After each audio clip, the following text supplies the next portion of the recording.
Hey, Jacob, have you been listening to the Nebula feed of our podcast? Yeah, duh. I'm impatient. I want to hear what happens on the show next week, and Nebula gets all the episodes a week early. Sure, and they get bonus episodes too. But, we still do have to record next week's episode first. Oh, I keep forgetting we don't live in the future.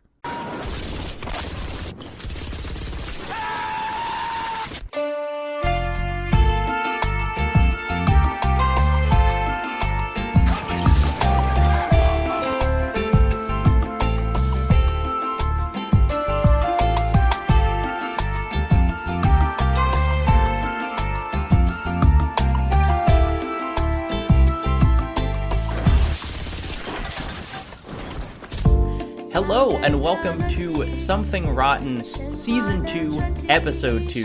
Today we will be talking about the second half of Kane and Lynch, Dead Men. My name is Jacob Geller. I am joined, as always, by Blake Hester. Hi, Blake. Hello, Jacob. Thanks for having me. At the top, want to give a special shout out to GamerMax channel for uploading the Kane and Lynch Dead Men full game walkthrough, long play, gameplay, no commentary, for allowing me to see this game through for this episode. We will get into this as the podcast continues, but Blake has not played this game to completion, and I don't believe he will ever do so, based on our exchanges before this started. GamerMax channel has finished the game, though. I can say that with utter confidence. Mm-hmm. So I have finished this game. GamerMax channel has finished this game, and the third person who has presumably finished this is our guest, joining us from Bullet Points Monthly and the AV Club, and writing in a lot of good places, presumably. We've got Reed McCarter. How are you doing? I'm good. I have finished this game, I think, 2 to 3 times. So we were talking about having you on last week, and Blake said something that blew my mind, which was that Reed really likes this game. So much so that Reed uploaded a full no commentary gameplay walkthrough on GamerMax channel. Yeah, that's my side hustle is GamerMax channel, so thank you, Blake, for shouting it out. That's how I make the bulk of my income comes from GamerMax channel no commentary walkthroughs. Explain... I don't mean to ask this so pointed, but explain why you like this game. Because, on the surface, it feels like... I think we should... I want to do a little play setting first, because this is, the meat of You're right. Of I didn't mean issue. to attack you with that question. I guess Ready. I'm interested in the first time that you played this. When was your first Kane and Lynch playthrough? I think the first time I played it was... probably around when 2 came out. Okay. Maybe a little bit before that, or around the same time. I think I ended up playing it. I think I got it for $2 on Steam or something. And yeah, so I did play it before 2, which is probably at this point rare. I think now people would be like, they're both such something... weird games. Oh yeah, yeah. So, yeah, I think that's back when it was. And then I think I played it once in between. And then for this again. Blake asked me to talk about 2. And I was like, yeah, hell yeah. 2 is... Kane and Lynch 2 is in the video game canon. It is top 10, I think, just hell of a game. And I went back to 1 thinking, I don't know how this holds up now. And I played it. And you're so wrong. Oh, So, do you remember the first time you played it before 2? Were you also then this is good, or has this kind of, I don't know, is there something about playing it now that makes it feel better, like a breath of fresh air, or whatever you're experiencing the positive qualities of this game with? Have those always been your thoughts, or have you recently stumbled into them? I think these games get better every year. Maybe a controversial take. But I think, I was thinking playing the first one, there's no bullshit in this game. It's just... I think both of you, I listened to the first episode, and I think you would both say there's lots of bullshit. I think we would argue it's almost entirely bullshit. overflowing, actually, But, in terms of...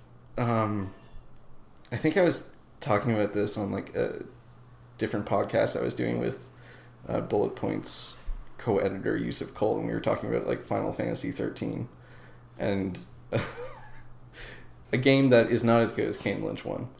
But I was thinking, like, you play these games from like 2010, 2011. I guess this one's even earlier. And they're like remarkably straightforward. They're not filled with, you know, all these like XP meters and sort of like, you know, codices filled with useless information and collectibles and there's no deep Kane and Lynch lore. You're not like going to an external website to find out like the history of the tower that you're shooting through or something. No, which is, thank God. I think. Go ahead. No. I was just gonna say. So I think the first time I played this one, I was just like, wow, what a just a mean game, just like a nasty kind of game. And then you play 2, and I think that cements. That's what they were interested in doing, is making something just incredibly bleak and just, you know, ugly, like you guys have been talking about. I think you could probably use the adjective raw to describe both of these games, but in kind of different ways, whereas 2 feels like emotionally raw, you know, that it's just kind of like an exposed nerve that almost hurts to look at, whereas 1 is just like, in a video game sense, it is so raw in that it's basically like the basest form of interaction through the whole thing. Like you are really just shooting people in a remarkably unsophisticated, you know, manner. Like the shooting mechanics are as straightforward as anything could be, and they're not really asking you to like use complex strategies. It's not like you should use different weapons on different people. It's just like you just click on people until they die, which is, you know, it's in some ways how you could describe most video games. But this one, cutting out the bullshit is interesting because playing this game is incredibly frustrating, but at the same time, there's very little between, like, you and the game's systems. I mean, I feel like that's, like, something I like about this game is the brevity of it. Not because I don't like the game and I want it to be over very, very quickly. But in the idea that, like, you know, for 07, this was ostensibly a AAA game. And in 2020, you would die before you saw a 3-hour AAA game. You know what I'm saying? So there's something about, like, trimming all the fat from this game I find interesting.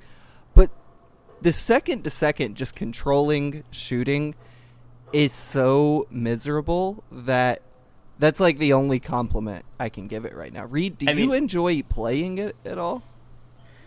There is a certain, like, I don't know. This sounds like such... I feel bad because the two of you laid out your case very well in the previous episode, and I completely understand where you're coming from. And at the same time, there is something about...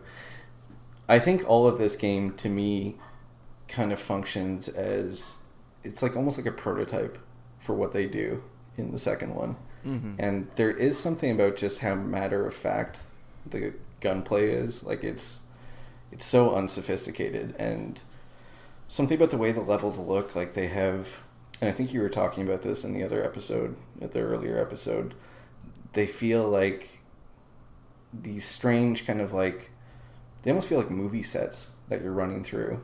But eerier because they're crafted by someone. Not crafted by someone, but because they feel like they're not finished, kind of like they're just as much as you need to set the scene. And the enemies kind of feel like that too. They're just like these strange, like kind of rigidly animated characters just running at you. And you're just pointing at them, and the gunshots are kind of like tinny, and then they just fall over when there's enough. And there's something about that kind of mixed with Kane and Lynch, like, screaming at each other constantly, that there's something unsettling about it that I like. I think you have to maybe be more generous with this game than you do with the second one, where the second one, like, from the second you start it up, is just smacking you in the face with what it's trying to make you feel. This one is, I don't know. I think you have to do a bit more work. I think it's really interesting, the kind of movie set analogy, because with most kind of comparisons to movies, it feels like that's like what games are trying to achieve, is like, oh, the cutscenes are so cinematic, or the story felt like a movie. But when a game's environments feel like movie sets, that's actually something that I think we would usually consider a negative, because like game environments are supposed to be very enthralling and feel like complete worlds and whatever, where movie sets are, as you said, like just what you need to get by. And I think it is a really good description of this game, that like the only things you're seeing are like, this is just kind of the minimum amount of effort we need to put in. And I don't mean effort in kind of like a development sense, but just like in visual language, this is the minimum we need to put in to get you to understand that this is a jungle, or that this is, a tower or whatever. Like, we're just going to kind of put in some big windows and some blank walls and kind of have you do the projection onto that. And it's another one of the ways that this game feels just so kind of unbearably stripped down, where like there's almost nothing to like hold on to. You can't be like, well, I'm not having fun playing the game, but look at this, or like this detail is really neat, because they've taken all those details out of the environment, and basically all you have is like the second to second gameplay. I had a similar feeling going from level to level, in that the levels to me feel like vignettes. They often do not relate to, not that levels have to flow, from point A to point B, but it's like the nightclub, and then the chase, and then the jungle, and then the city. It's like the levels feel very compartmentalized from each other, and the stories of the levels also do. From level to level, I stopped being able to follow the plot of this game, because it felt like each level kind of had its own plot. And it's, at one point, this game was about getting a briefcase, and then it was about saving a daughter, and then it was about saving your friends who hate you. And this game is an impossible game to follow any thread on, is what I'm saying. Yeah. Oh, sorry. Oh, can I just ask you, Blake, where did you check out? Where were you like, I'm not trying to play this anymore? When there was a helicopter boss fight in Havana, I said, nope. Oh, that part sucks. Yeah, that part God. unambiguously blows. There's nothing redeeming about that section. I died numerous times to 2 bullets, and then I said, I've played enough. And I looked it up on YouTube, and I said, I got an hour to spare. I can watch this. And so I did. You watched it on 1.5 speed. You know what's funny about watching this game? I guess I can recognize that they're good, but I do not enjoy Souls games at all. Like, the act of playing them is misery to me. But watching them, I enjoy. I think you can derive a lot more enjoyment out of watching some games than you can playing them. Souls being the example here. Watching Kane and Lynch, for me, equally as miserable as playing it. Because I'm watching it. Because if you don't enjoy playing a Souls game, but you watch someone play it and they're playing at a high level, you get to enjoy that skill. I was watching someone play Kane and Lynch and just being frustrated that this poor YouTuber was dealing with the same issues as me. They were playing on mouse and keyboard, I could tell, and they still had the same, like, I'm aiming at their head and clicking, and nothing is happening. Or finding weird corners to nudge around, shoot a couple bullets, because there was no cover for them in the level. Equally frustrating experience. Yeah, I would be curious as to, like, what a speed run of this game looks like, because it feels to me that, like you were kind of hinting at here, that like there is no graceful version of this game. There's not like a skill level you get to that suddenly it looks that you can like see mastery in the gameplay, and but that I might be wrong, and maybe there is a speed run of this game where someone like shoots through like a god and has figured out that like actually this is the spread of bullets that they need to account for and whatever. But it's so kind of clunky in its bones, that it just seems like there's no graceful version of it. You want to know my Kane Lynch pro strat? It applies to both games. There are certain points. This is embarrassing. I think I showed Blake I have like 30 hours in Kane and Lynch 2 on easy. And it's like, I think this last time it took me 3 hours to play it, or 3.5 hours or something.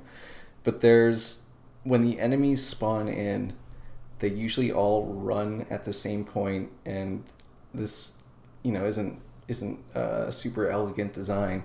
They usually all run from the same like hallway or something. So if you position yourself where they're coming out and you have an assault rifle or something and just unload on those dudes, you're good to go. There's no flanking, there's no running around taking cover. So yeah, it's very artful when it happens. It's another way that the game is just kind of like throwing this artificiality at you. Yeah. That it's just like, when you play through this successfully, it's because you understand like the enemy spawn closets, and you're like, there are just a dozen guys that are going to come out of that hallway, and so if I just like stand here and hold down the trigger, that's going to be all I need to do. Can I ask you all a question about the grenades in this game? Yeah, go ahead. Did they ever work for you all? They kind of did. I could never figure out how to throw them. They're pretty like weightless, just like the guns. I could never figure out how to throw them, and then when they would explode, I could never figure out if anyone was killed. It was a train wreck. Also, real quick, my brain's being pulled a billion different ways with this game. Real quick callback, now that I'm talking about explosives here. I talked about getting in cover and trying to shoot, and my gun just shooting the wall in front of me in the last episode. Had that happen with an RPG about 1.5 minutes before I turned the game off and watched the YouTube video. This game has that thing where when you throw a grenade, it looks like you're throwing it like the length of a football field, but then it still lands like very close to you. Like it's really hard to gauge how far the grenade is actually going after it leaves your hand. It looks like Kane is throwing the world's smallest, heaviest object, because it's very tiny, and then it goes about 1 foot in front of him, no matter how hard he throws it. All right, so let's start talking about the missions for this section. So last time we ended with the chapter Breakout, which is when you went into a prison and you broke out a bunch of your friends, who you needed for this job.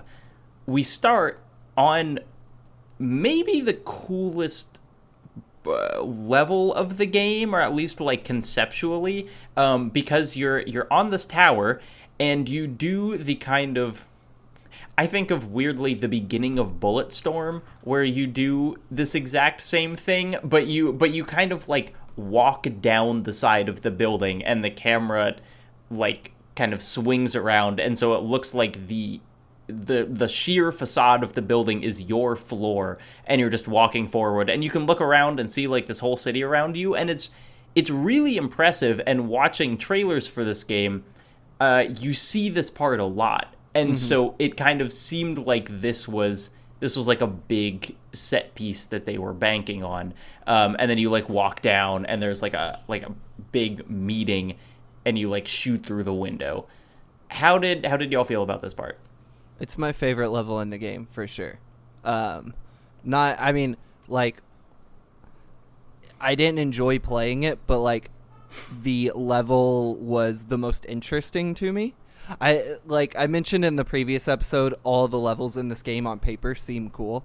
Like a firefight from the roof of a skyscraper all the way to the streets of downtown, like city center Tokyo, through them.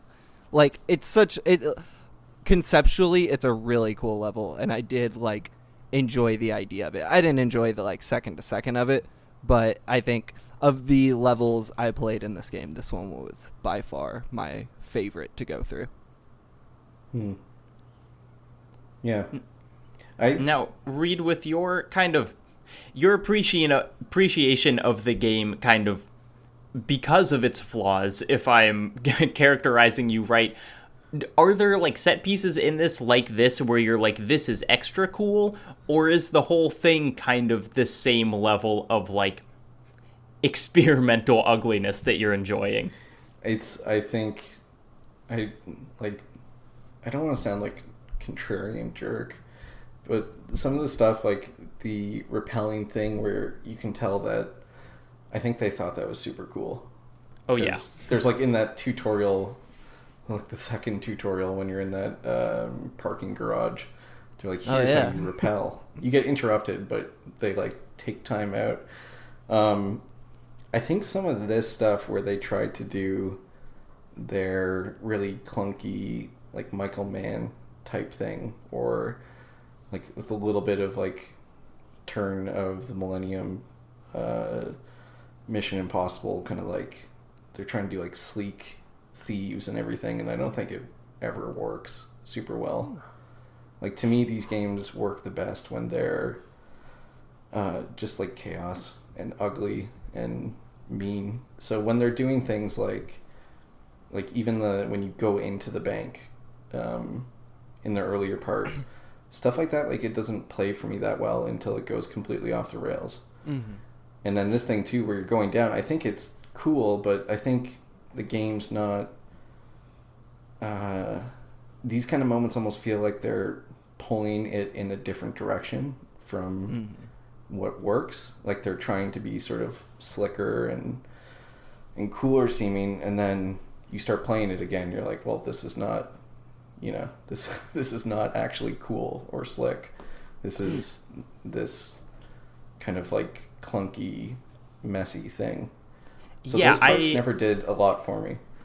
I agree that it seems nothing that we know about either Kane or Lynch implies that they would ever be able to kind of even get started on this level of heist. That they would have like the technical know-how to attach 5 dudes to the top of a skyscraper and start walking down is just like it's a scene that kind of and similarly when you get down, Kane has that weird like ring knife.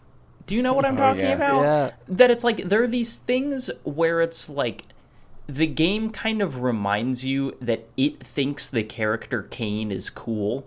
And that's when it sucks. When it's just you legit think this is awesome. And that is always kind of a disappointing moment because whatever is happening is so far from awesome.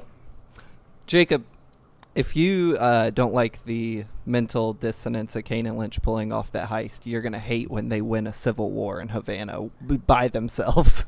They seemingly recruit an army and then all of them die instantly. Yeah. I was baffled at that moment, but we'll get there. I can't wait to talk about that stuff. I think there's that's some wild stuff going on in that, like the second, or I guess like the last third of the game. Oh yeah. Yeah, so then this level is called the Retimoto Tower, and it starts and you're rappelling, and then you kind of get inside the tower and you kill the guy, or you kind of slice him up. You kill him and then like whisper in his ear for like 5 minutes. It's very confusing. Even the other characters in the game are like, Kane, what are you saying to this dude? And as the player, I'm like, I don't know what I'm saying to this dude, but there's an extended cutscene of Kane just whispering sweet nothings into a dead man's ear. It's really the like Requiescat in Pace, like Assassin's Creed of this game. Yeah, but dumber. but much dumber. Wouldn't it be great though if they leaned into that more of like what Jacob was just saying about when they remind you they think he's cool, it's not so good. But I think this game, when they're like, no, Kane is more disturbed, Or he's a way worse dude than Lynch. When they kind of like zoom in on that, it's a much more interesting kind of character thing. And I wonder, like, if you're being charitable, if the idea was Kane is supposed to be this career criminal who's good at pulling off heists and, you know, is good at setting up these meetings with important criminals across the world and blah, blah, blah. But he's, you know, actually a sociopath or psychopath, I guess. But it doesn't really come through. I think one of the big missed opportunities is that you get this whole other squad. Like, you know, you think of this as like, oh, this is going to be kind of like a buddy heist movie where it's just Kane and Lynch. But actually, you have like, I don't know, 4 other guys who are with you for several missions, and none of them have any defining features. And it's a bummer because it seems like it would have been a good opportunity for them to kind of like be side-eyeing each other as Kane does increasingly unhinged stuff. But instead, you just kind of get nothing from them, and you don't know if this is normal for them, or if, you know, if this is really crazy, or if they just don't care about anything one way or the other. Yeah. Yeah, I mean, like, Lynch to me feels underexplored in this game. I don't know that, like, Kane or especially any of the, like, secondary characters, I felt much of a draw to know more about them, but Lynch, like, especially early in the game, he kind of gets, like, put on the shelf in the back half of this game. But early in the game, I was super interested in him, and the game just doesn't seem willing to afford it the time of day to explore its own characters. Now, Reed, have you played, because you have significantly more experience with this than either of us, have you played these games in co-op, presumably the way they were meant to be played? No. No. Because by the time I played the first one, I don't think many people, the Kane Lynch community had died off, had lost enthusiasm. And then 2, I think, like, back when I was playing it, I was just sort of like thinking co-op is a pain to set up if you're not going to be sitting next to someone on the couch. Then I didn't really want to bother with, like, finding random people to play with and blah blah blah. So I've actually never played these in co-op. Yeah, I don't think... I mean, I am not speaking from experience here, but it feels like 2 doesn't lose that much from not being in co-op because you're playing as the interesting character. Because, like, you want to be Lynch, and in 2 you are. But in this one, I wonder that if you had a co-op partner, or if you were that co-op partner that was playing as Lynch for the whole time, if you would get additional dialogue or insight or whatever. Because as we talked about in the first episode, he seems much more interesting, not just because of his, like, kooky mental problems, but also because he, like, you know, he kind of seems to have almost an inferiority complex, which is, like, interesting for the quote-unquote psychopath character to have. You know, it's weird to have a Trevor from GTA 5 that also feels like he can't do anything right and, like, you know, takes orders from other people because he's worried about his own ability. And maybe there is more of that in this game, but since you can't really experience that unless you're playing co-op, none of us actually have a way of knowing. Yeah. Oh, sorry. No, go ahead. No, I was just going to say, subject. I thought that was interesting when you were talking about it in the last one, because I had heard of that and looked up footage a long time ago with that bank vault scene where Lynch is supposed to be just, like, intimidating the hostages, and then he ends up killing all of them. Yeah, if they could have figured out a way, but at the same time, that stuff I think is so... There's something about the Lynch stuff that, like, Jacob, when you're... excuse me. When you're, like, the kooky psychopath, like, it definitely has that kind of... I don't know, like, look at this guy, he's so nuts, you know, and he's got to take his pills or else he's going to go completely off the handle. And that stuff I think is so...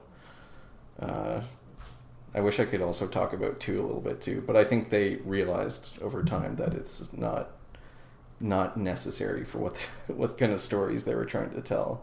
Sure. Yeah, I mean, it feels like they accidentally made a sympathetic character. You know, that like they wanted him to be this like cool wild card guy, and instead, just because like you're given so little to go on with the characters in this game, you know, you're really kind of like pulling on threads, but like, you know, he has just a couple lines where he is just not as kind of like charismatic or confident as you would expect someone in that position to be, and that just immediately makes him so much more interesting. And I think because we're really taking anything we can get with this story, both Blake and I were just like, oh, give me more of that. Like, give me something. Yeah, it's only in retrospect now that I'm realizing after Kane's wife is murdered and the game becomes a rescue mission for his daughter, Lynch is like I mean, he's present throughout the rest of the game. I don't actually remember him being very prominent. Like, he's talking to you, but he doesn't have any of the moments like the bank heist where you're like compelled to know more about this character for like probably the back entire half of the game. I don't remember him doing anything interesting. No, he kind of just becomes a sidekick, doesn't he? Yeah, he's like the same as everyone else in your group, which is surprising because he's on the cover. Yeah. Yeah. Yeah, I think one of the only bigger moments he has is right toward like the last 5 minutes of the game. Mm-hmm. Yeah, and you've got the big choice. Which is... I kind of like that choice, kind of, but I don't know. I can't wait to get to it. I didn't agree with Max Gamer. I didn't agree with his choice. It was not the one I would have made if I had gotten to the end of this game. Save that. I'm curious as to what Max Gamer picked, but let's get there first. So you get out of the tower. You have a very Heat-esque kind of like firefight just like across a street, and then you're kind of running down, and this is one where this is like a big gameplay level, and it's just a bummer that you just gotta like shoot a bunch of people and really nothing happens other than kind of I actually thought they were gonna around. I thought they were gonna bring back the chase thing because you're waiting for your van to pick you up, and I was like actually kind of excited to do that again through the streets of Tokyo, and it never comes.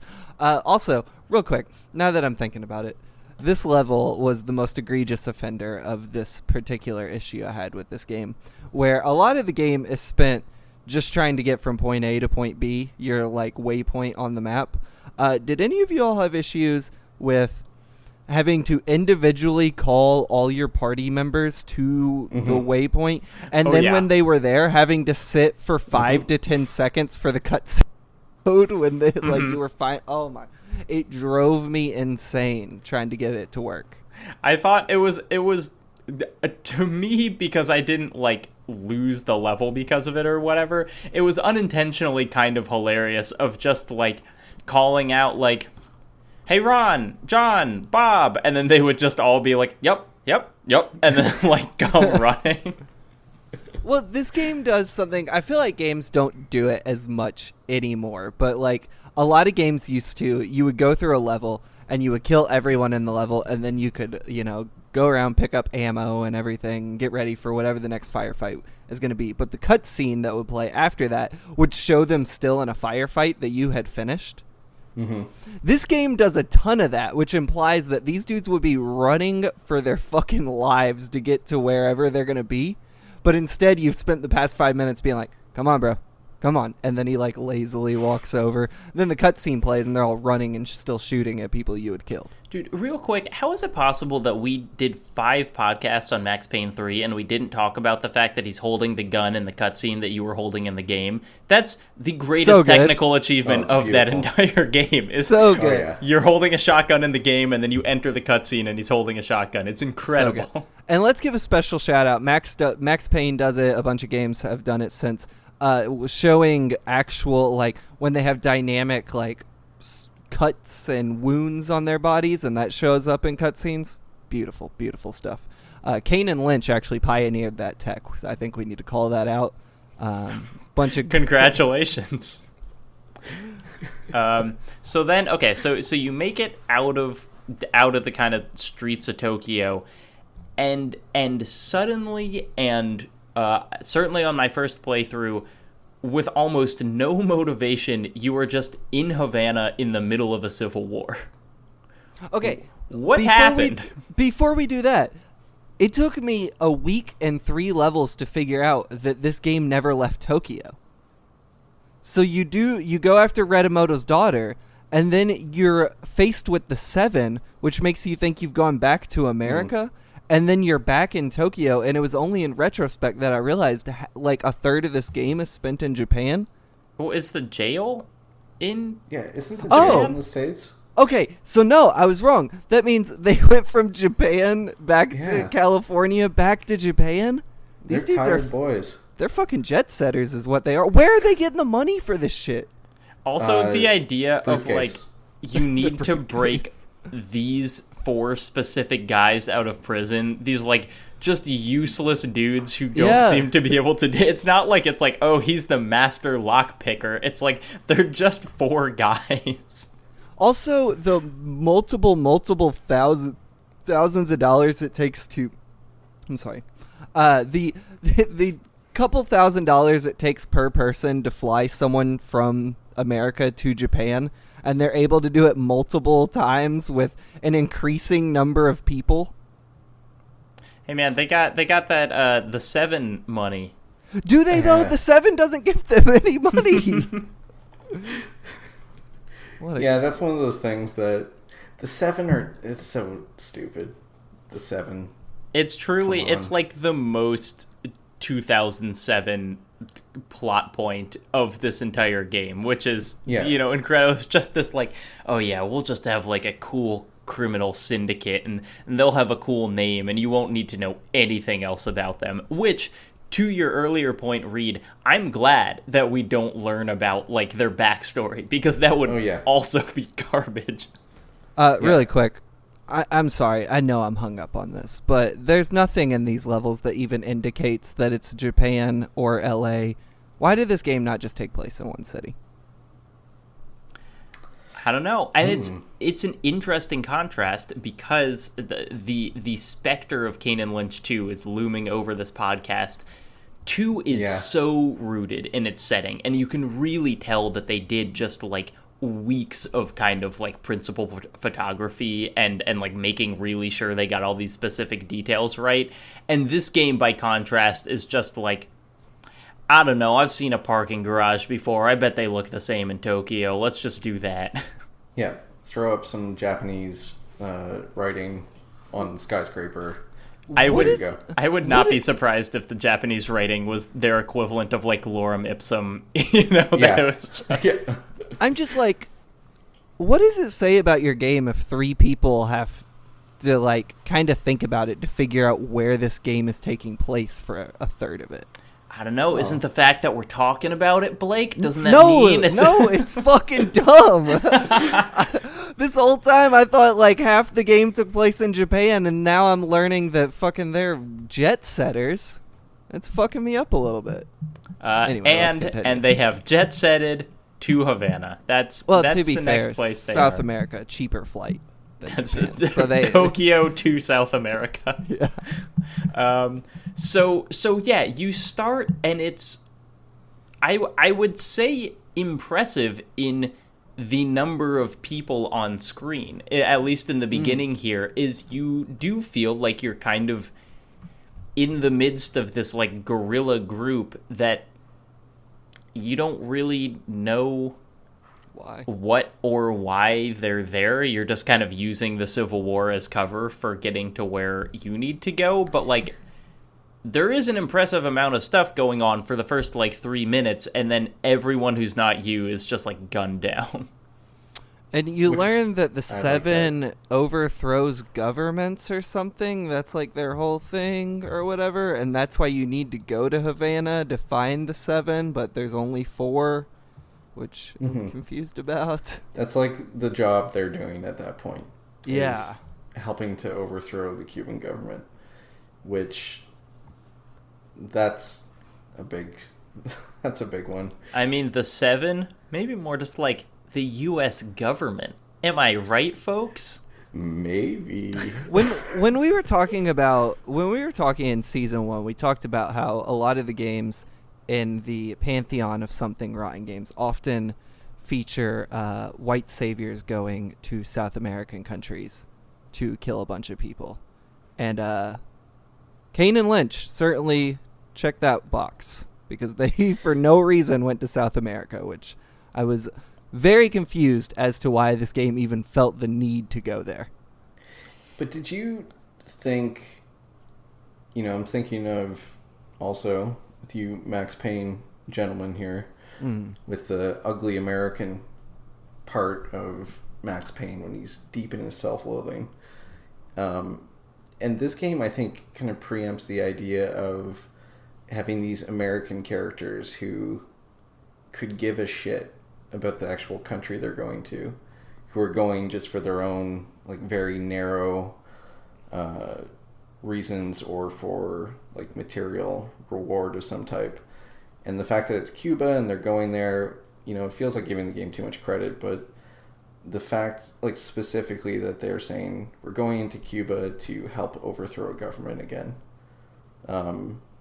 feels like it lends, like, a bit more gravity to the ugliness of the game in general. The idea that these stupid Americans go, to foreign countries and just make things worse. Like, I don't think they actually... and I can't remember if the revolution or whatever actually is successful or not in this game. An indication of how important it is to the overall message of the game. Well, but I was going to say, I think if it works or it doesn't, it's the same idea of these characters just going in and just murdering everyone around them. Yeah, that's what I was saying, is like, it feels pointless, though. Like, there's no reason that Kane and Lynch needs to go down there and partake, you know what I'm saying? It's a really interesting contrast with Max Payne 3, because we talked about, like that game feels very intentional with everything that it's doing, and everything feels like it has a lot of gravity to it based on, like, literally just the gameplay systems, that when you, like, kill someone, it feels so weighty, and there's so much weight put on just, like, the plot in that game, that him going to any location feels very specific that he's in that location.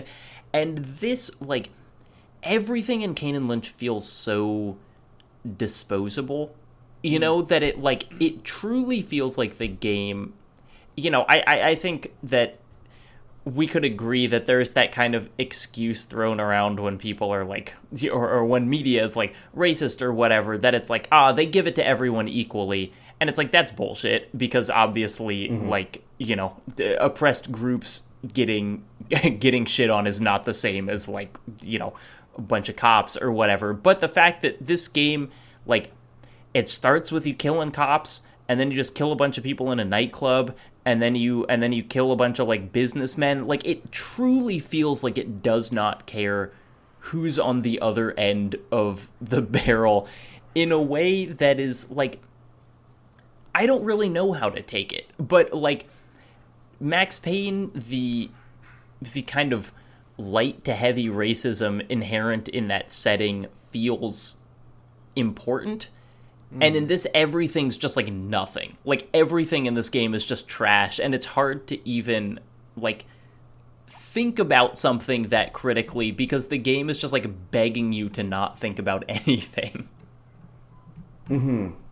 But, so it's funny, like, everything you're just saying there, I'm like, yeah. And then I'm like, and that's why I like this game. And I think it also ties into part of why I like 2 so much, but sorry. We're really edging dog days here. Yeah, I'll resist getting into 2, but I think, like, there is just that, like you're saying, like, I really actually like the nightclub scene in this.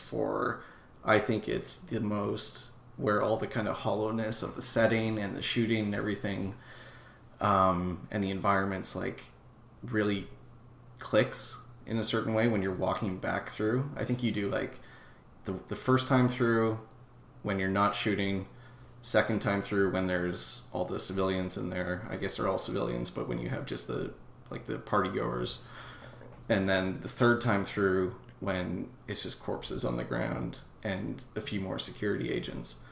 And the idea of this game just being like, well, what are you doing? Why are you like? They don't care. They never stop, right? The only things they'll do is like sometimes they yell at each other about. I think in that car chase at the beginning, Kane's like, "Wait, you have a problem with shooting cops now?" to Lynch because he slows down for a second, and later Lynch is yelling things at him about like they kidnap and they beat up the was it Retimoto or whatever, his daughter. Yeah. And whichever one of them, I forget exactly how it works, and it doesn't excuse it completely because I think a lot of the stuff with women in this game is just trying to shock you in a very like patriarchal kind of way of being like, look at these poor women being hurt. But there is something about that works when I think Lynch yells at Kane and he says like, Jesus, like she could be your daughter. You're doing all this to save your daughter, and then you're doing this to someone else's daughter. It's this, thing of these guys are just mindless and like they're not thinking more than a few steps ahead, and they're just doing all this horrible shit to everything around them that I think is interesting. I do wonder while playing this game if we had the writer here, the creative director of Kane and Lynch from IO Interactive, what they would say about the message or lack thereof of this game, whether it's some statement on toxic masculinity or whatever. And maybe it is, but like, I don't know, there's probably messages to the Avengers movies too. You know what I'm saying? But that doesn't mean they're good. And playing this, I can't find anything. Like, if I felt, even if this game was as nasty as it is, but there was something to grab onto, then I'd be compelled to play it. But it's the hollowness of the game that makes me not want to play it. You know what I'm saying? Like, even its nastiness isn't interesting to me. It's an interesting thing. I think we're all saying interesting because it's just like, what do you say about this game? But when I get fucking thousands of YouTube comments saying like, why do games have to be political? Yeah, big old brag of people calling me cuck. It must be nice. But it's like, I feel like this is the kind of game that they're talking about when they say like, I don't want a game to be political. And on one hand, that's like hilarious because it's like you're literally in a civil war overthrowing a government. Like, how can you be this dense? But also, it does feel like it's like, oh, this is a piece of media that feels like it has nothing to say. Blake, that's kind of what you were getting at, where it's like, it's not that it's apolitical, it's just that it's like so much trying to be meaningless that like to project a meaning onto it, to be like, what does this mean that they're in Havana? What does it mean that they're overthrowing a government? Just feels like you're not interacting with the game on its own terms, because the game's terms are like big stupid shoot stuff. That's what it's good at. And like, if a game wants to be meaningless, or a piece of media wants to be meaningless, but still, like, I think that's fine, but it's a tightrope you have to walk, right? Like some people say Doom is about climate change or whatever, but like, I don't really think so. I think it's about blowing shit up, and that's cool because it works for it. This game, it doesn't walk that tightrope well enough. It's nasty for the sake of nastiness, and that's what it seems to think is interesting about it, is that it's mean. And if it's not, your bully in high school wasn't interesting, he was just mean for the sake of it. A portrait of your bully in high school might be interesting, though. Sure. But like, that's true. I definitely know what you mean, and I think that's 100% fair. I think and Christ. I think like an aesthetic. I'm not gonna say what this is in reference to, but I think if you have that kind of like nastiness and you have a specificity to it, or you have an aesthetic that's leaning into it, that can help. Right. Like sort of like justify it in the sense of like, here it is. Like this is like, you know, look at humanity. This is what I'm showing you. Like, so and this one I think is like the hollowness of it kind of works for me, but at the same time I don't blame anyone for being like, no, this thing is just, it's like clunky and it's not like Jacob's saying too. Like you could say, well, look at they're saying Haiti and Cuba because that's making you think of a real place, and then like, but it has nothing to actually do with. They're not referencing political groups. They're not referencing like even like political ideologies. It's just revolution, you know. Yeah, it's just they just want a bunch of guys running at a tank. Like that's why they said it here. To your point, Reed, and I'm just going to jump into the second game real quick. I played like 30 minutes of it today just to check it out. That game, outside of like just nice gameplay things it does better over over the first game, that game feels just as nasty, just as grosser, nastier than this game. But it presents it in a more interesting way that maybe when I see the credits on the second game, I'll be like, I don't think that game was saying anything either. But just from an aesthetic level and the way it's presenting it visually, it's an infinitely more interesting game than the first game is. Yeah, I mean, I think specificity is a great word for it, because the thing is, I've played a bunch of games that are ugly like Kane and Lynch 1. You know, that this isn't like a new ugliness, whereas Dog Days is a unique ugliness, and I haven't played other games with that aesthetic, but let's pull ourselves away from Dog Days, back into Kane and Lynch 1. So you fight through Havana, just the worst levels. I mean, like, really, you're fighting a bunch of dudes. There's no cover. You have to shoot a helicopter at one point. It just sucks. You get to the capital, and they're like some members of the Seven there, but not all of them. And your daughter is not there because it's not the end of the game. Is there anything to say about this part? I kept checking the timestamp on the YouTube video. I'm like, how much longer? Come on, 20 more minutes of this? I think anything there, any charitable, like in my read of the Cuba stuff, I think is not served by this going on forever and ever and ever. Yeah. Like, it also makes it feel less like a place, which is maybe interesting in certain ways, but there's like nothing that looks recognizable really. You know, it's like very video gamey. When you're creeping through the jungle, it just looks like the jungle template thrown down. It could be any jungle in the world, and so you make it out of like the kind of city, and then you're just in this jungle. And you could have told me this was like Vietnam, and I'd be like, sure. You know, it's just, it is just generic jungle.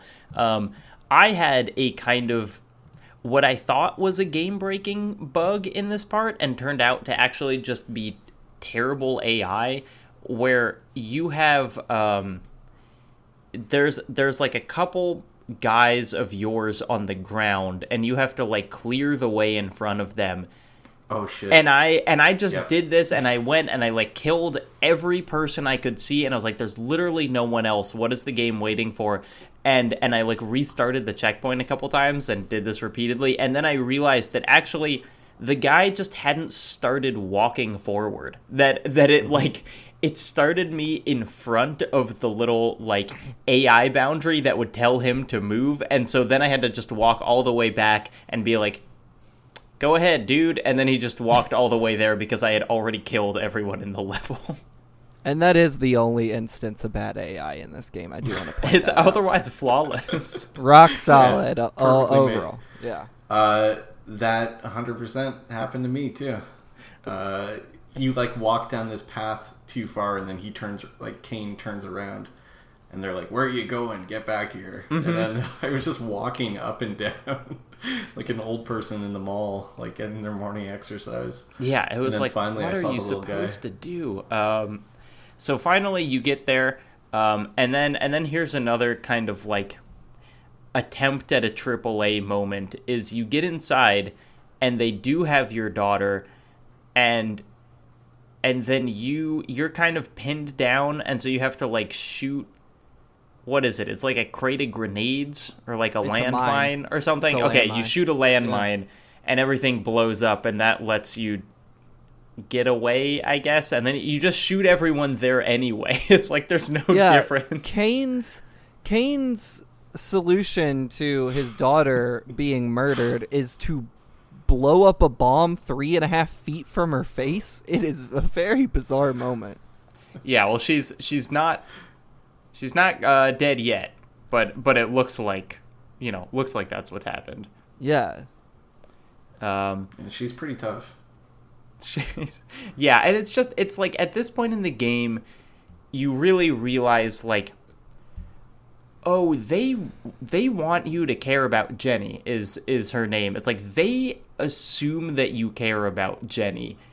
And it's just like, why? What in the game has earned this? And really, the answer is just like, she's a girl to be rescued and she's your daughter. And this is enough in kind of like just a baseline ass video game that it's like, we don't need to do more work than that. You're supposed to rescue the girl daughter character.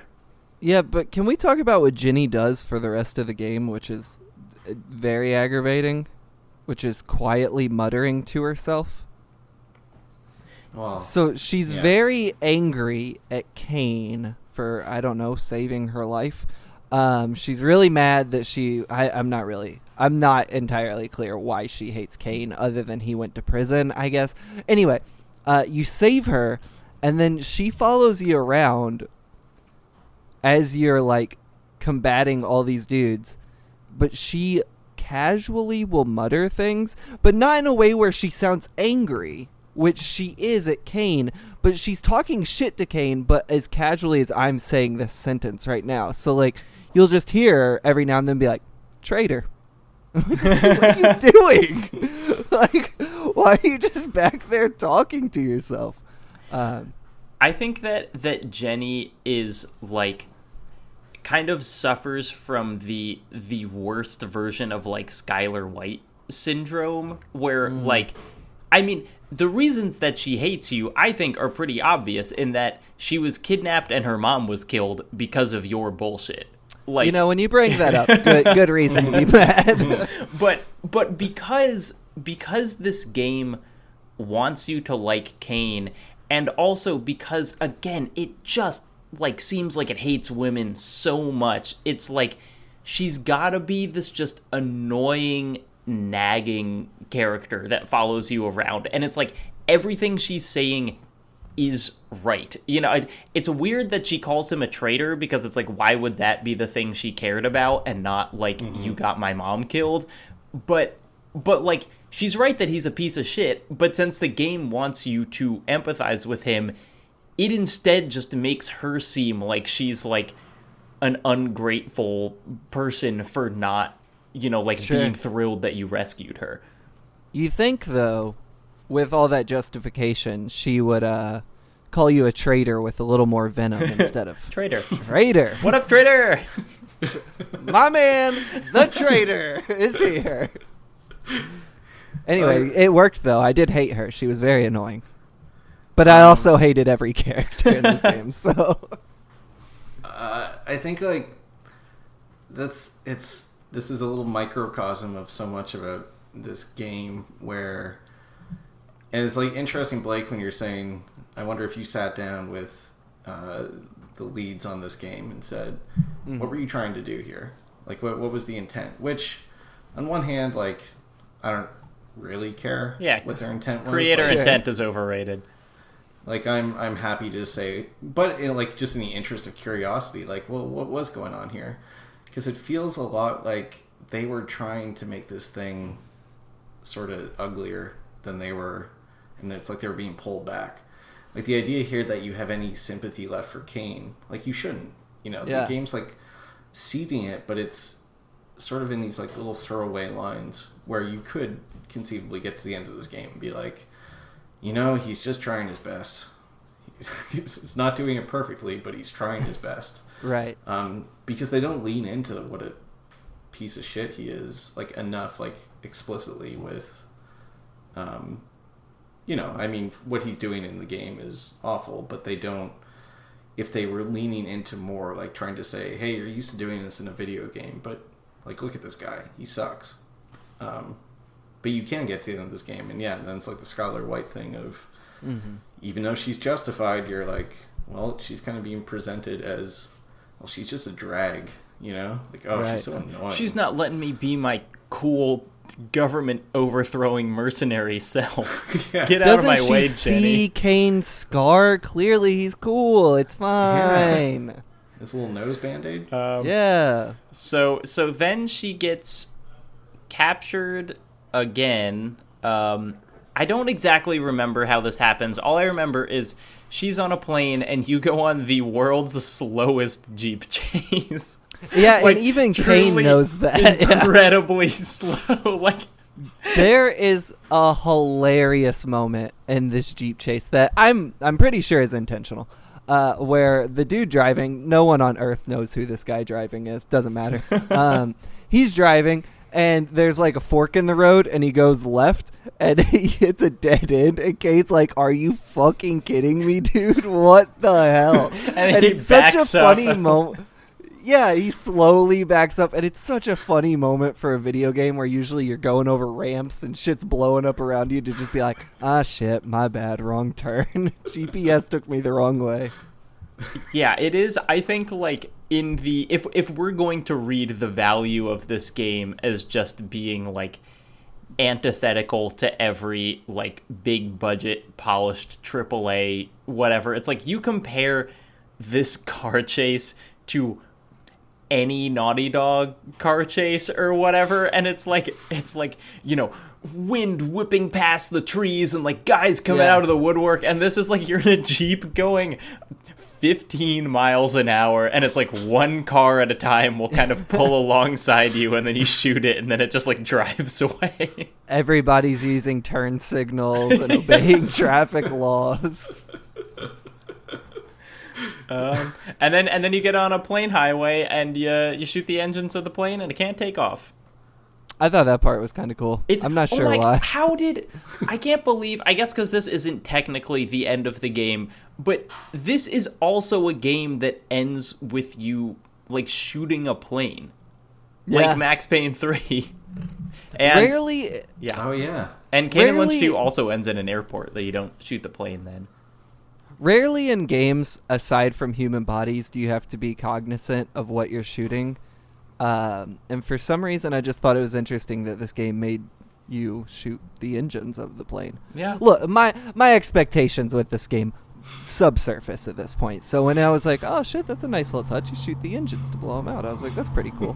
Because most games, you just shoot anywhere on the plane and it would be fine. Yeah. I was like, yeah, it's a pretty cool touch. Speaking of being cognizant where you're shooting, it is actually possible, as I learned, to when the plane opens up and guys come out, you can shoot and kill Jenny, and then you get a game over, and then you have to shoot the plane's engines again. This shit sucks. I hate when I hate when games do that. Just make her invincible. Max Gamer though did not shoot Jenny. He got actually shout out to Max Gamer. Dude, I Shout out to hate him. living in Max Gamer's shadow. Can you just Hold let on, me? hold on. Shout out to Max Gamer. Not one death his entire playthrough. Wow. What about editing? You don't think Max Gamer was cleaning up that footage? Nah, it's one shot. I would have been able to see the cuts. Yeah. He didn't Max do like Gamer. a Birdman. They like walked in front of a door and then Yeah. Quick swipe across the screen. No, there was none of that. It was a clean cut. 3 hours. Beautiful. So then there's the choice. I guess, Blake, because you didn't make a choice. Reed, do you remember what choice you made and if it was something that you like thought about at all when you did it? No, I mean, to its credit, both choices are bad. That you is do true. feel like it's like the most obvious like Batman, you can save your girlfriend or your best friend, like that kind of thing, but you don't really care about your best friends at this point. Yeah. And I feel like the most Kane move is to say, fuck them. I got my daughter. Well, he right does here. repeatedly, so it's confusing why any player, it's confusing why Kane as a character would go after them. And even when he gets to his friends, he's like, hey, I'm here to save you. His friend's like, bro, your fucking walkie-talkie was on. We heard what you said about us. Get the hell out of here, dude. No. Oh, I love that. And I love how... Oh, sorry. Oh, no, go on. No, I was just going to say, like, this is one thing that I think this game does get is how abrupt and unsatisfying the ends are no matter what. Like, no one's... It does, I think, do a better job than a lot of the other parts of the game of, like, actually making clear what this game's trying to say. That these guys are not... They're not good dudes. That, you know, his daughter, like, he's like, hey, I saved you, Jenny. And she's like, you're the worst. I hate you. Never talk to me again. And then credits.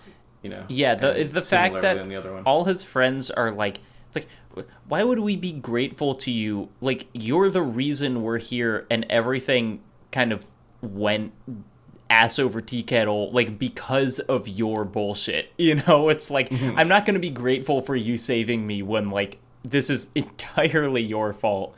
I do like that Jenny implies that her and the members of the Seven are like friends at this point. She's like, Seven told me what you did. I'm not trying to, like, she's like totally cool with them. Like, it's like maybe implied she's gonna, the Seven, probably very wealthy. She's probably gonna go have an awesome life down there in Havana. And Kane's like, time to take you back to wherever Kane's living after all this shithole Newark apartment. Yeah, like... well, so what I do find interesting about the choice, which is between leaving with Jenny in a helicopter or going to rescue your friends, is that if you leave with Jenny, the game ends, which is what I did first. But then if you go back, there is a whole other level, you know, and this game is 3 hours long, and so like having a complete new level is like a significant amount of the game.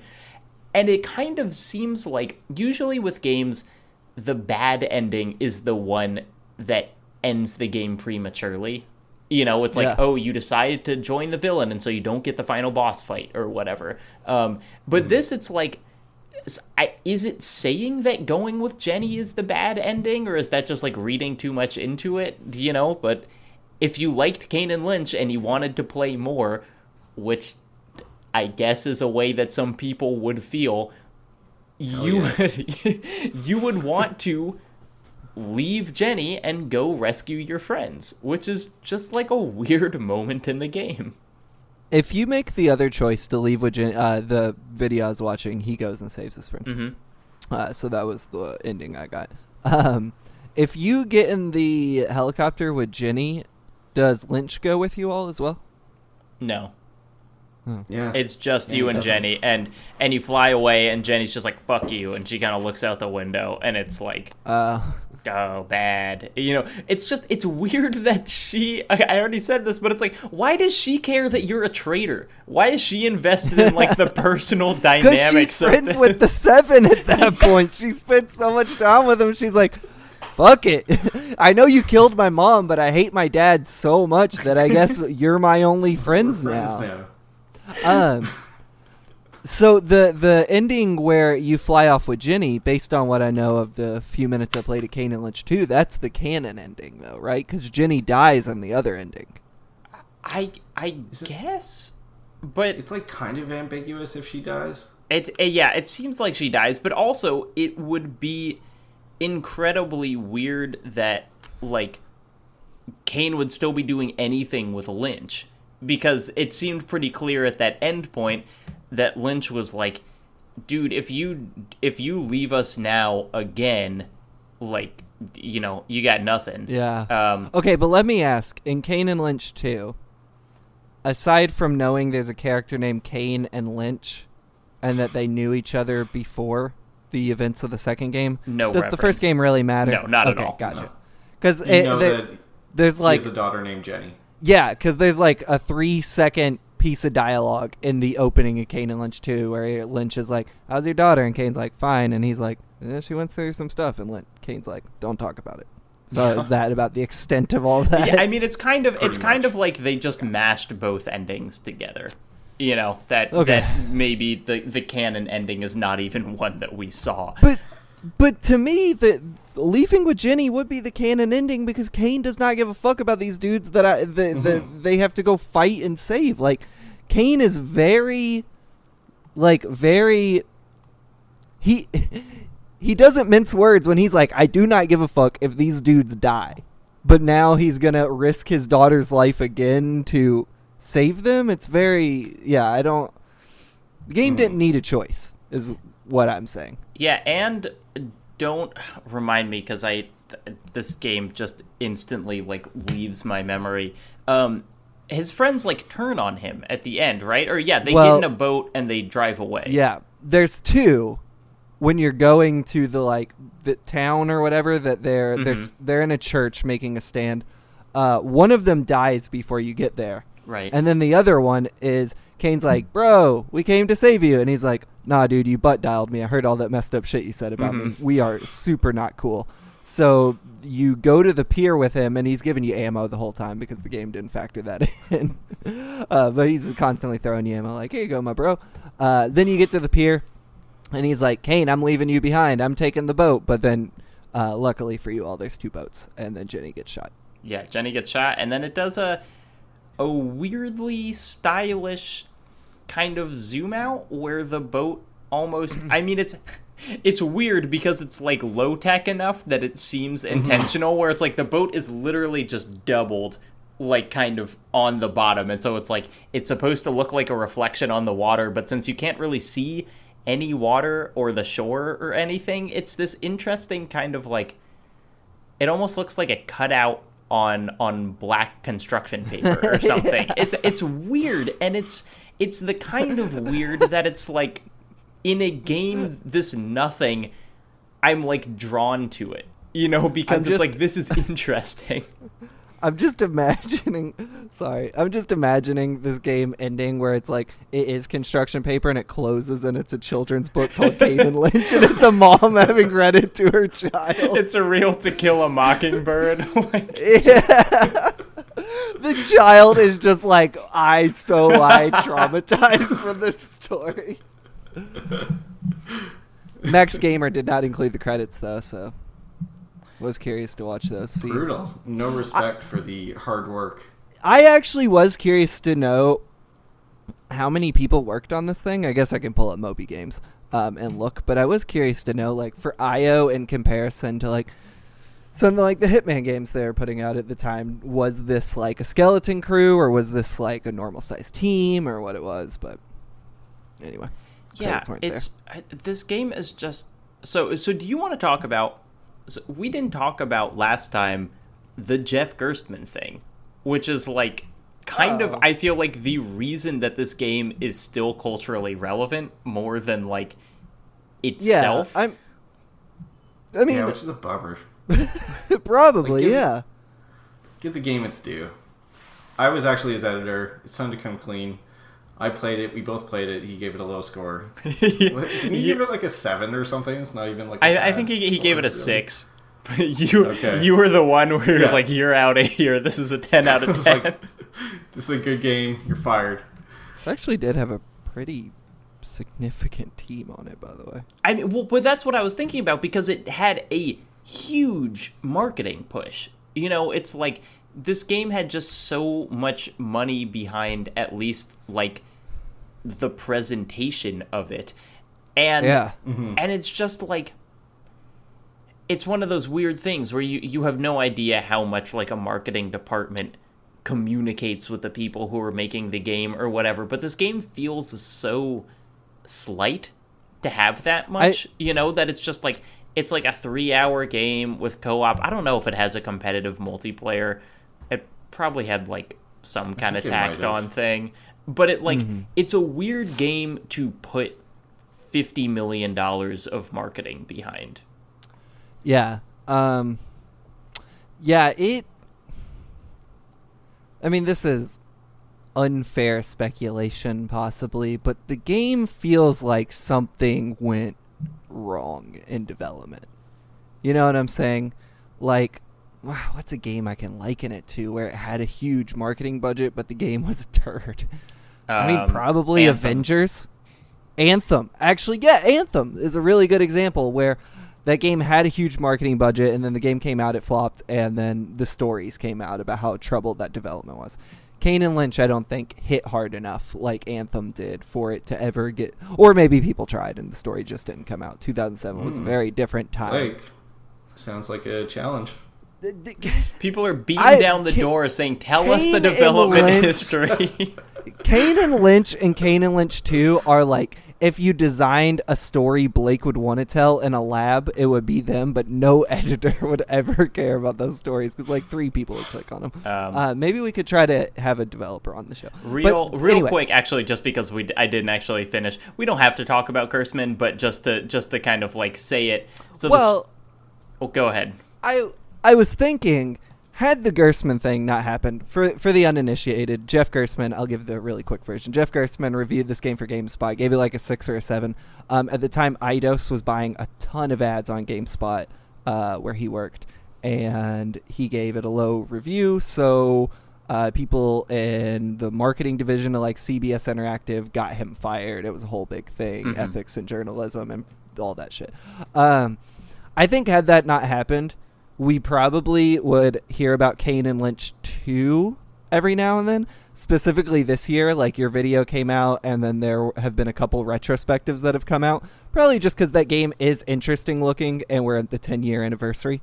But for Kane and Lynch 1, I think had the Gerstmann thing not happened, we would have never talked about it again.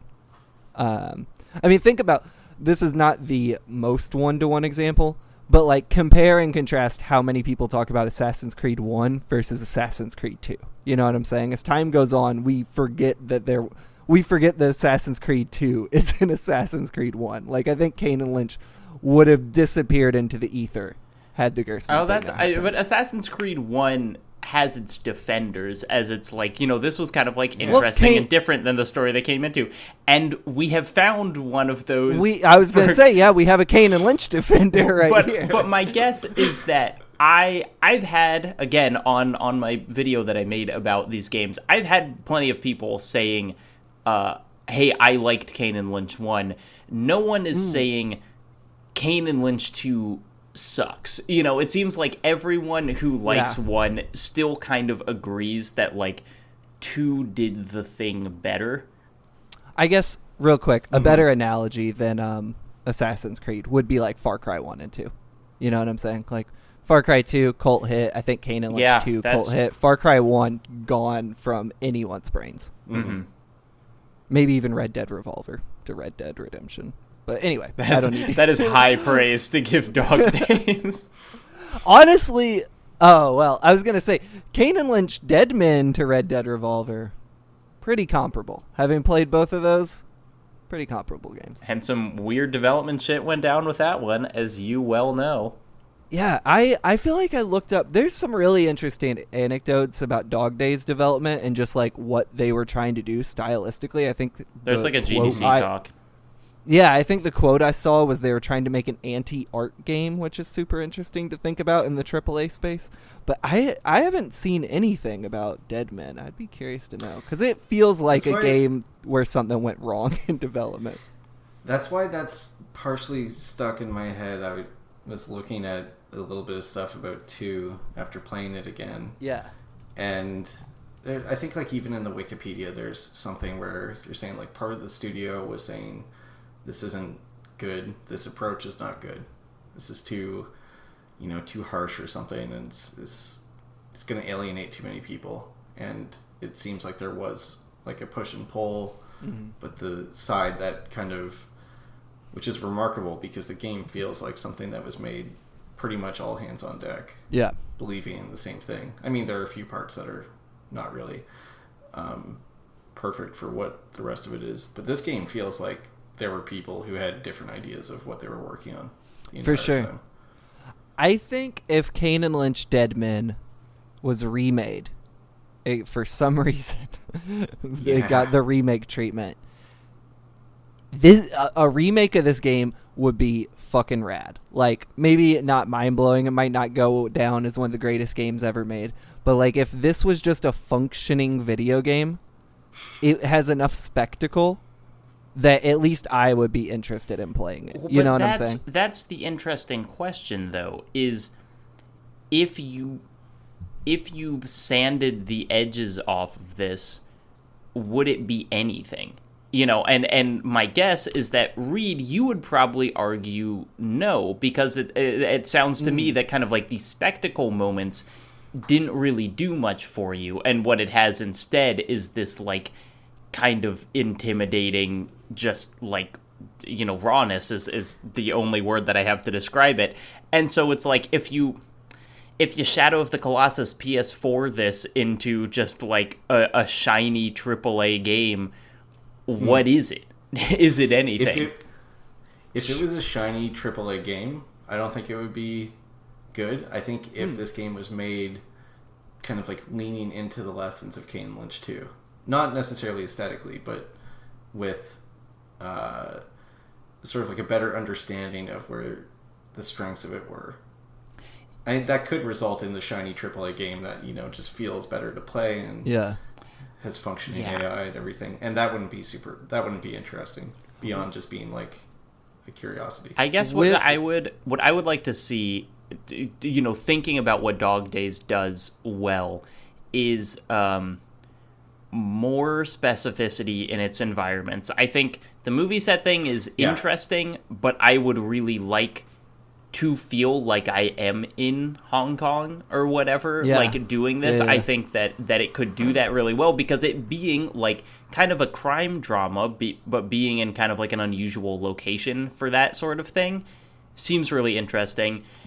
And I just want Kane and Lynch to talk to each other more. Like, that's kind of the main thing that I want out of this. And it was so surprising to me when I played this that wasn't a bigger part of it, you know. And maybe I just have too high expectations of, you know, AI partners now that we're 8 years out from BioShock Infinite and whatever, and we're kind of used to, like, most games, when you have someone alongside you, you'll be talking back and forth for, like, the whole time. But, like, that's what I wanted out of this game, was just, like, two big personalities bumping against each other.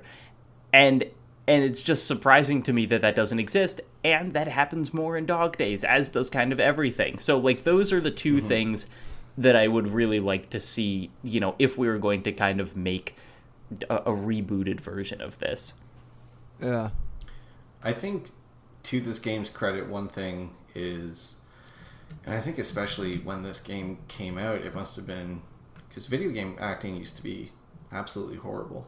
And I think a lot of the acting in this game is pretty bad, but I do think the voices of Kane and Lynch do a pretty good job.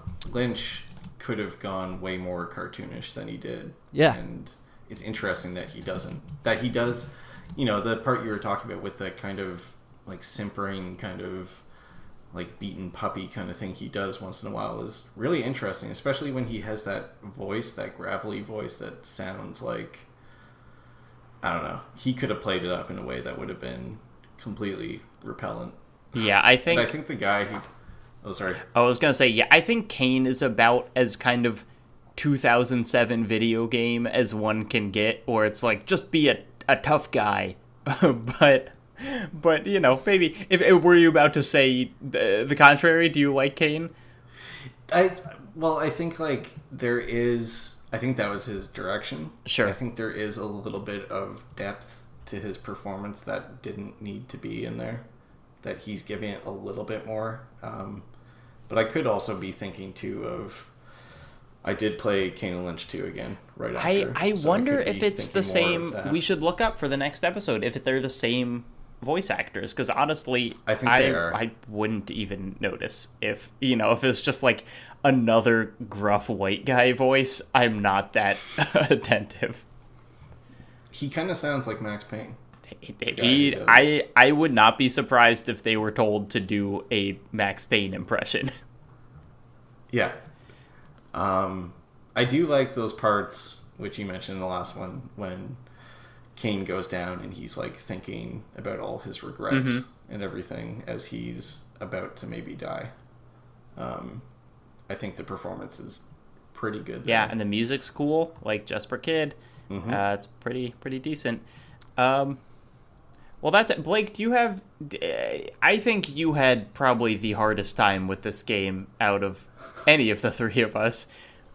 Do you have anything else kind of on this game as we leave it and go into 2? Are you just glad to be done with it? Is there anything it's left you with? I am just glad to be done with it, honestly. It's not a game that's going to stick in my head at all. I just it's nothing to me. It's kind of like when I had to, for a different series, watch numerous Uwe Boll films. At some point, it was like, yeah, it's bad, but I just don't want to give it any more real estate in my brain. Other than this fact I just learned, which I think we do need to call out, because this will stick in my brain. The Vault Breaker, you'll remember him from the bank heist level. He was voiced by Charles Martinet, who you might know as one mustachioed plumber named Mario. It was weird when he triple jumped out of the level, but other than that, I didn't think about it.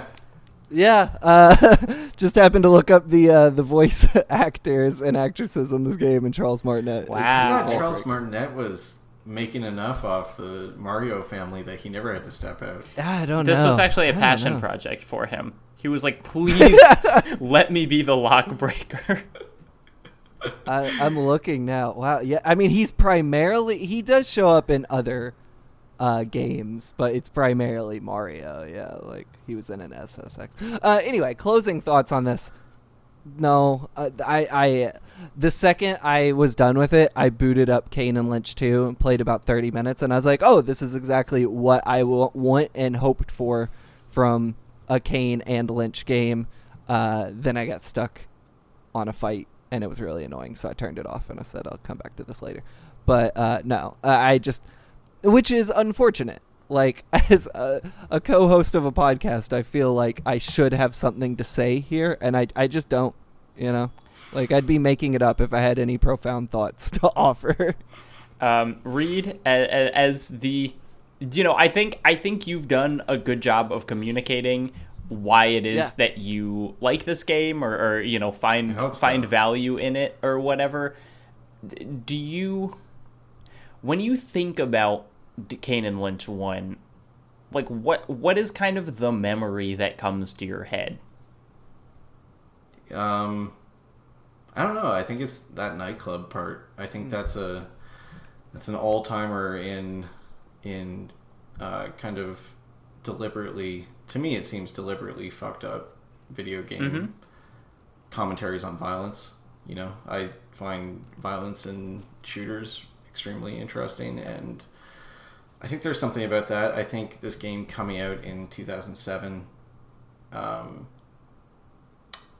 of the stuff it's doing, I think we're pretty quick to attribute a lot of, it's part of the nature of anyone writing about games or doing anything about games. It's hard for anyone to stay in the space for more than like a decade at best.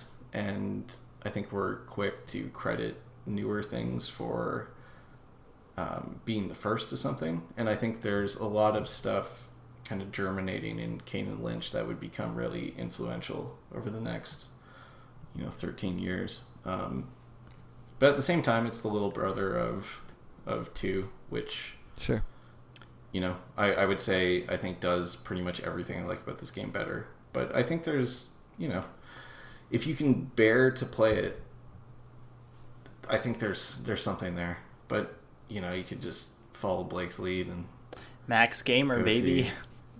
Live that Max Gamer lifestyle. And yeah, I'm going to throw him a subscribe after this. I owe him one. You better. You owe him a lot. Yeah. We'll have him on the podcast next episode. Well, I think we've pretty much exhausted this game. I know that both Blake and I are very excited to be moving on to Kane and Lynch 2, which we will start in the next episode. We'll talk about where to play to at the very end, but first, Reed, thank you so much for being on this, for being a different perspective than ours on the game. I think we would have both kind of hated this if we just had another podcast episode of talking about how much we didn't like it. And so it was really nice to have you on here. I didn't say this before, I've been a big fan of your writing for like a long time. So it's also just like cool to have you on because we haven't talked in real life before. You want to tell people where they can read that writing, where they should follow you, etc.? Sure. And thank you. Also, thank you for having me on this. Yep. I'm jealous of this podcast series that you guys got to it first. I think this is such a good. There's so much stuff to cover in the ugly games genre. You could just start your own. We don't have money for lawyers to sue you or anything. So you call it. Just go for it. Like we can't take action if you do. Something rotting. It's different. Yeah. Some rotten things. Yeah, you can find me on Twitter at Reed McCarter.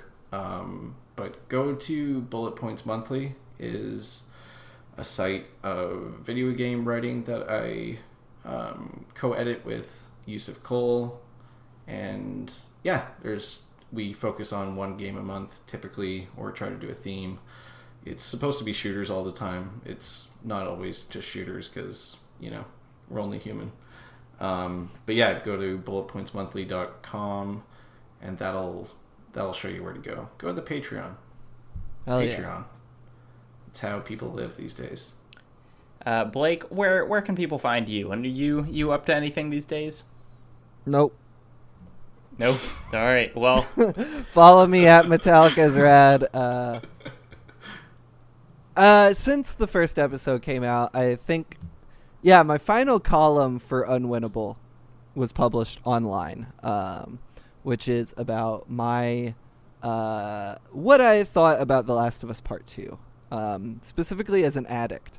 I interestingly to me, found that a lot of the things that people hated about that game, with its violence and cycles of violence, I actually liked a lot, but not for the reasons the developers intended. So that's on unwinnable.com. I think it's called The Last of Us Part 2 over and over again, so just look that up. And because it's on a separate feed now, check out Game Query. Blake's podcast that he does with AJ Moser and Leo Vader and Haley. What's Haley's last name? MacLean. I mispronounced it for 2 years. It's a very funny podcast. I just listened to the most recent one where Blake had an all-time beef with Leo. It's some good stuff. Leo, if there are any Game Query listeners listening to this, you'll know that beef, and I'll tell you, Leo is streaming right now, and I cannot wait to get off the call and see if he'll sing me a song and make up to me what he did that we argued about on that last episode. Well, I will let you get there by just saying my name's Jacob Geller. You can follow me on YouTube and Twitter, both just Jacob Geller. In addition to this, I have videos coming out about every 3 weeks. Go watch those. And that's it. Next time for Kane and Lynch 2 Dog Days, we're playing about half the game up until the end of the mission, 1,000 Cuts. You will know it's time to stop playing when the characters are clothed again. And that's all I will say about that mission. So, thank you all for listening. Something Rotten Season 2. Here comes the good part. Keep on rotting in the new world. That's it.